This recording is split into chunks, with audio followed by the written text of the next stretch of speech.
లక్ష్మీ వంటలకి స్వాగతం. మనం ఈరోజు మెంతికూర టమాటా కర్రీ చేసుకుంటున్నాం. దానికి కావాల్సిన పదార్థాలు: ఆయిల్ 5 స్పూన్లు వేసాను,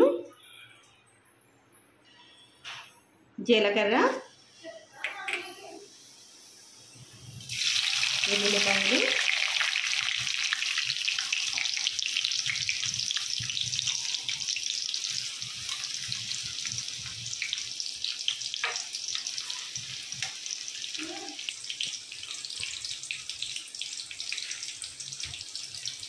పచ్చిమిర్చి,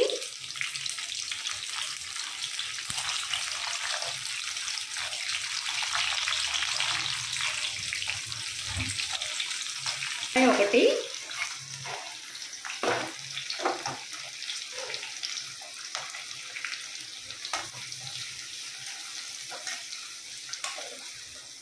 కరివేపాకు, ఎండుమిర్చి,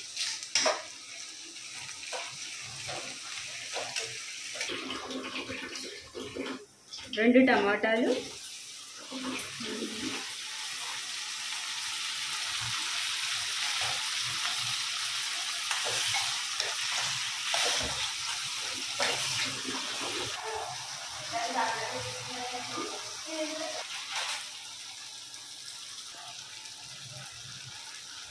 మెంతికూర,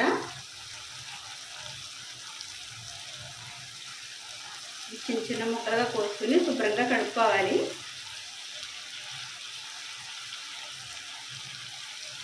అక్కడక్కడ పురుగు కూడా ఉంటే చెక్ చేసుకోవాలి.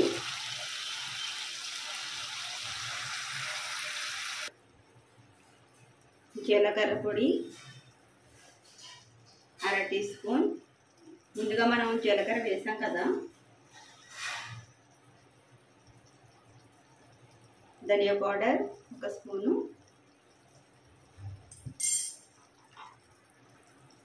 సాల్ట్,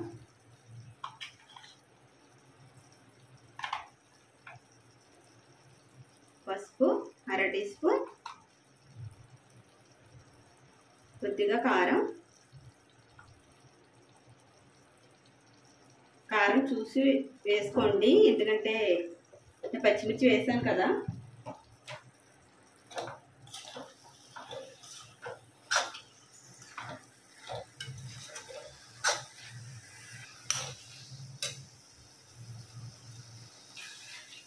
ఈ మెంతికూర కర్రీలో వాటర్ అవసరం లేదు, మన టమాటాలో వాటర్ వస్తుంది కదా. చిన్న మంట మీద దీన్ని ఉడకనివ్వాలి. వాటర్ అయిన అవసరం లేదు. చాలా సింపుల్గా అవుతుంది, చాలా బాగుంటుంది కూడా. చపాతీ, పుల్కా, రైస్.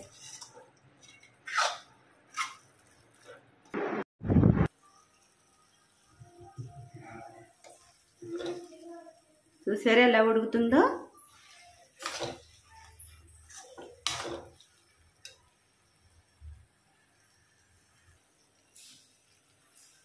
కర్రీ దగ్గరకు వస్తుంది. ఈ మెంతికూర ఆరోగ్యానికి ఎంతో మంచిది. వారంలో 2 సార్లన్నా తింటే చాలా మంచిది. ఇప్పుడున్న రోజుల్లో పిల్లలు కూడా సరిగ్గా తినట్లేదండి. ఏదో ఆకుకూర ఏదో ఒకటి వారంలో 2-3 సార్లు వండుకుంటే బాగుంటుంది. వెజ్, నాన్ వెజ్ ఇవన్నీ బాగా తినడం కాదండి. ఆకుకూరలు కూడా మధ్య మధ్యలో యాడ్ చేస్తూ ఉండాలి. ఏదో కర్రీలో కలిపేస్తూ ఉండాలండి పిల్లలు చూడకుండా. అలా అయితే చాలా బాగుంటాయి కర్రీస్ కూడానే. మునగాకు ఉందంటే నేను ఏదో కర్రీలో వేసేస్తూ ఉంటాను అప్పుడప్పుడు తెచ్చి. అవి పిల్లలకు తెలియనివ్వనండి అసలు. అలాగే మీరు కూడా మధ్య మధ్యలో అన్నీ అలా కలిపేస్తూ ఉండండి. ఆకుకూరలు వేస్తే చాలా టేస్ట్గా ఉంటాయి కూరలు కూడా.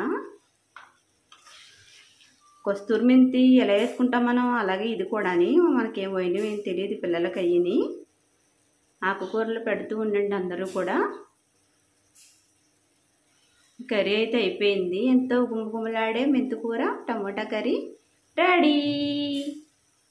లైక్ చేయండి, సబ్స్క్రైబ్ చేయండి. ఓకేనా?